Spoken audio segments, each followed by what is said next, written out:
Why so many tattoos, old man? Carter's voice sliced through the cold, dimly lit hallway, loud enough for every recruit to hear. The question carried arrogance, wrapped in mocking curiosity. Some of the young men smirked. Others glanced at the old man, waiting for a reaction, but he did not move. He only lifted his eyes, slow and steady, and for a brief moment the air felt heavier, as if something ancient had stirred. The recruits shifted, unsure. A few exchanged nervous whispers, but the old man remained seated at the far end of the hall, his back straight, hands resting calmly on his knees. The barracks were quiet except for the distant echo of boots and the faint hum of the fluorescent lights overhead. Concrete walls reflected the pale morning light filtering through narrow windows. The smell of cold metal and old paint lingered, a metallic temp that clung to the air. Every breath seemed louder here, every movement sharper. Carter, tall and broad, leaned against a locker with crossed arms, attempting to fill the silence with his presence. Confidence radiated from him like heat, but it now met its first real opposition. He straightened his jaw, scanning the recruits around him, expecting them to back his bold question. Some tried to stifle laughter, others froze, sensing the weight of what had just been unleashed. At the end of the hall, the old man remained still. Simple civilian clothes, worn jacket, boots scuffed with years of travel. Nothing about him demanded attention, yet everything about him commanded it. He did not move to answer. His calm stare alone seemed to slow time, compressing the hall into a heavy, almost sacred silence. The instructor standing nearby did not intervene. Hands clasped behind his back, eyes fixed on the old man with quiet respect. He had seen this before, somewhere far from barracks and drills, in places where words were cheap and experience was priceless. He understood the invisible weight of the old man's presence, and the young recruits had no idea what they were witnessing. Carter's smirk flickered for the first time. His boots tapped impatiently against the concrete, but the sound barely filled the silence. He tried to meet the gaze of the old man, searching for a reaction, an apology, anything that would restore his imagined dominance. But there was nothing. Just stillness, just weight, just the subtle sense that this old man had lived more life in a single breath than all of them could in decades. The stage was set. Youth and age stood on opposite ends of the same cold hallway, arrogance against experience, noise against silence. The story had begun not with movement, not with action, but with a single question. And already, the air had shifted. The first layer of the lesson was ready to unfold. The old man sat a moment longer, letting Carter's question linger in the air. No one spoke, not a whisper, not a breath out of place. Even the fluorescent lights seemed to dim slightly, as if the hallway itself was waiting. Then, very slowly, he lifted his hands and turned his forearms toward the recruits. Faded lines of ink stretched across pale weathered skin. Symbols and numbers, shapes that seemed random to the untrained eye, but each one carried a story. He traced one lightly with a finger. "This was my first mission," he said, his voice low, deliberate, carrying the weight of years. The hallway seemed to hold its breath. The young recruits stared, unsure if they were witnessing history or hallucination. Carter shifted his feet, uncomfortable, as the smirk he had worn since sunrise began to fade. "This one," the old man continued, revealing a small, almost invisible mark near his wrist, "reminds me of a man I lost before I even knew his name." The silence thickened. The air felt colder now. Every recruit felt it, even those who tried to look away. No one laughed. No one whispered. Carter's jaw tightened. He leaned slightly forward, trying to regain control of a moment that was slipping from him. "Your tattoos, they're just decorations, right?" he asked, his voice losing some of its bravado. The old man's eyes flicked to him, sharp, unwavering. Then he spoke again, slower this time, letting each word settle like stones in a pond. "They are reminders of people I carried, of places I walked where shadows never left, of promises I made in silence." One by one, he revealed more. Each mark was tied to a memory. A teammate lost in a desert mission. A comrade buried under rubble in a city far from home. A moment of hesitation that cost lives.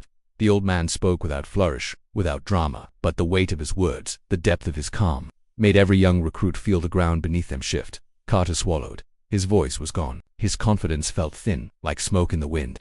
The other recruits, still standing, felt their own bravado shrinking. They had come expecting tales of glory, medals, and heroic exploits. Instead, they found a quiet man who carried more history on his skin than they could imagine in a lifetime. The instructor observed silently, nodding faintly. He did not need to intervene. Every pause, every small reveal, every subtle movement of the old man's hands carried a lesson that words alone could not. It was a story of life lived in extremes, of loss, of courage, of sacrifice too heavy to boast about. And through it all, the old man did not raise his voice. He did not demand respect. He did not ask for understanding. He simply let the silence speak, letting every symbol and scar teach the recruits in a way that would linger long after this morning. The first layer was complete.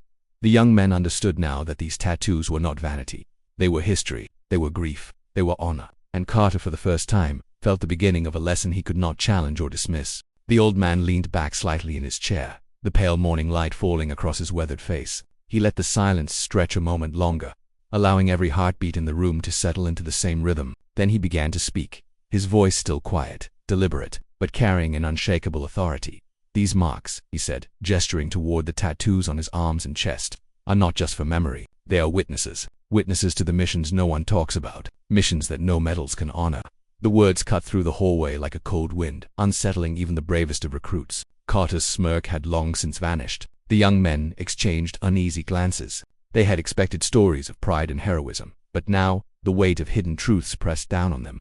He raised his right arm, showing a series of faded symbols etched along the bicep. "Here," he whispered, "is the day I carried a man across 3 miles of desert after an ambush. His life was heavy in my arms, yet I spoke no words, took no photos. We survived, but the desert remembered everything." The recruits shifted, feeling the heat rise to their cheeks, though the hallway remained cold. Carter's boots tapped the concrete floor nervously. He leaned forward, unsure whether to challenge or retreat, but his voice stuck somewhere between pride and fear. The old man's gaze swept the room, slow and piercing. "These missions do not end when you return home. They follow you. They sleep with you. They wait in the quiet hours of the night, reminding you that every decision has a cost."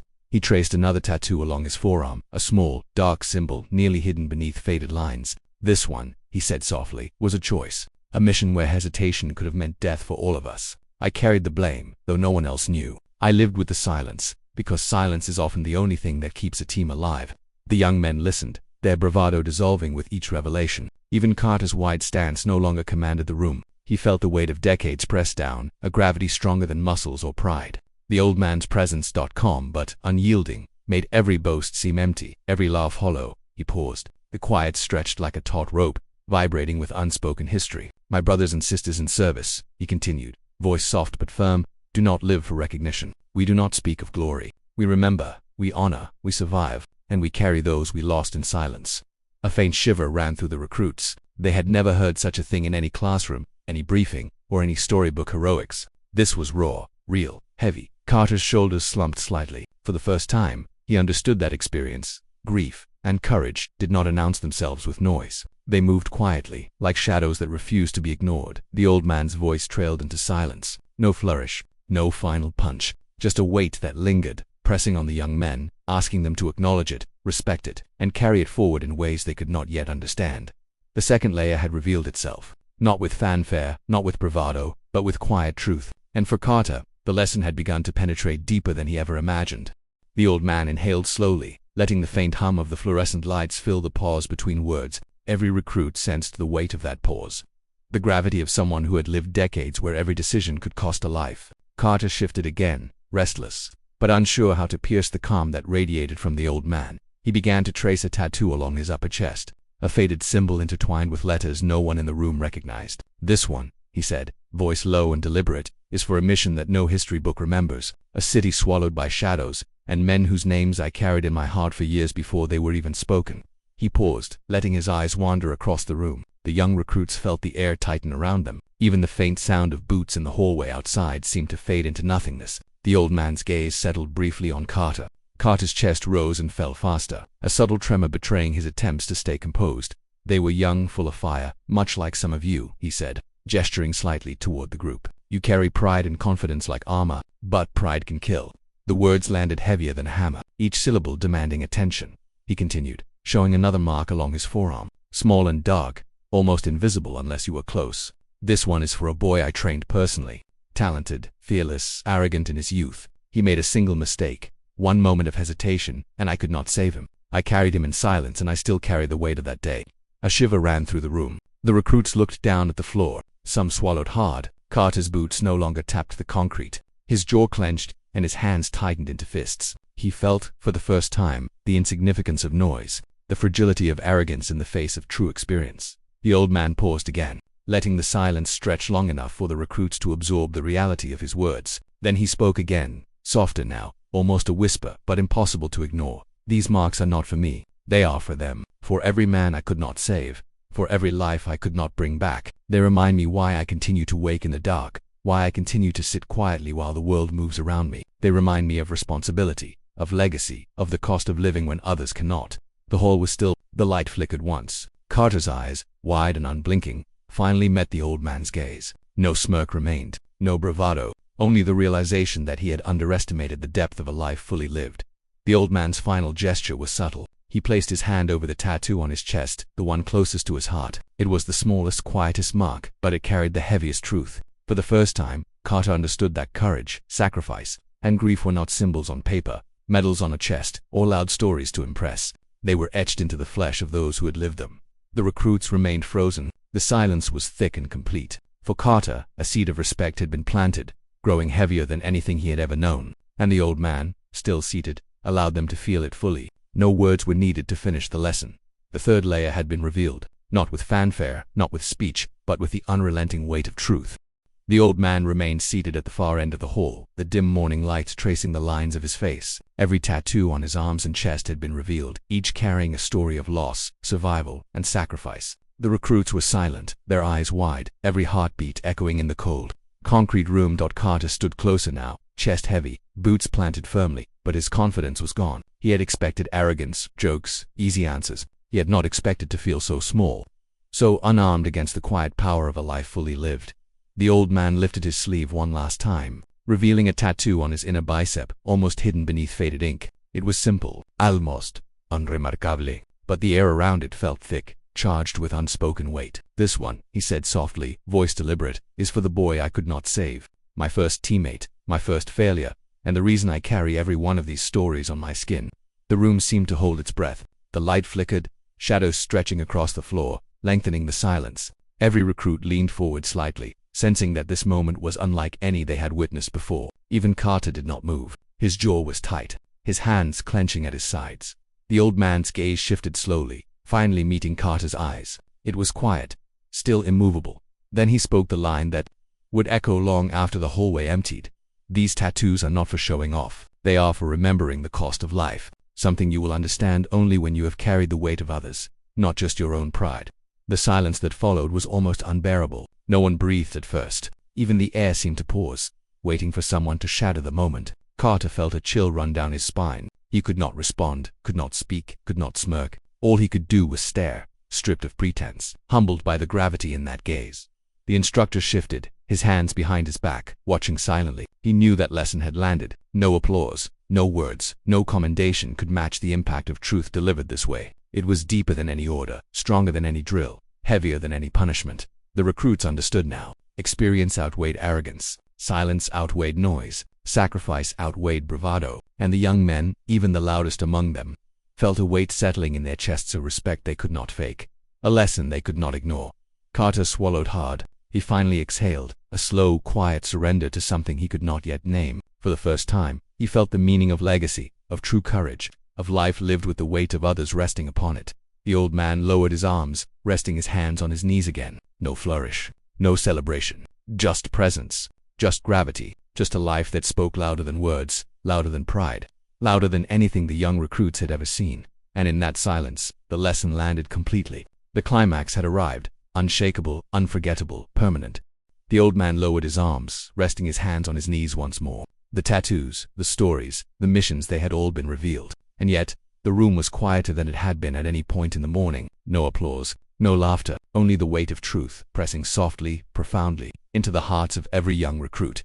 Carter stood still, finally letting his shoulders drop. For the first time, he understood that courage is not measured in volume, in bravado, or in physical strength. It is measured in silence, in endurance, in the choices we make when no one is watching. The tattoos were not decoration. They were history. They were grief. They were honor. They were proof of lives carried, promises kept, and losses remembered. The instructor finally nodded, a subtle acknowledgement that this lesson was complete. He did not need to speak. The young men had already absorbed it. Some swallowed hard, their pride humbled. Some shifted uncomfortably, knowing that the arrogance they had carried moments before was meaningless now.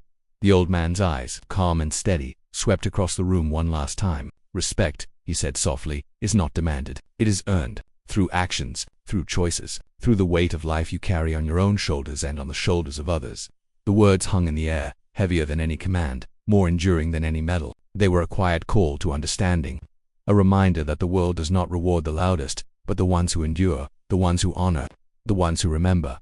Carter's gaze met the old man's again. No words passed between them, no smirk, no challenge, only the slow, dawning recognition that respect cannot be feigned, it must be lived, that life's lessons are rarely comfortable, rarely easy, and always earned in silence. The other recruits shifted, some glancing at one another, each processing the same truth in their own way. The whole remained cold, but there was warmth in the understanding that had settled among them. It was a heavy, quiet warmth, the kind that lingers long after the story ends, the kind that teaches without demanding, that leaves its mark silently, yet indelibly. The old man finally leaned back, closing his eyes for a brief moment, not tired, not defeated, but at peace. The story he carried, the lives, the losses, the lessons had been shared, and in that sharing had found a new life in those who had listened. He had given them more than stories. He had given them perspective. He had given them a lesson in legacy, in humility, in honor. Carter exhaled slowly, the weight of understanding settling into his chest. He knew the arrogance of youth could never compare to the depth of experience. He had learned that sometimes the quietest men speak the loudest truths. The hallway remained silent for a moment longer. Then the recruits began to move, slower now, carrying a respect that would not fade. The old man remained seated, still, calm, and steady, and in the warm, heavy silence that followed, the lesson lingered unspoken but unforgettable, a mark left not on skin, but on the hearts of all who had witnessed it.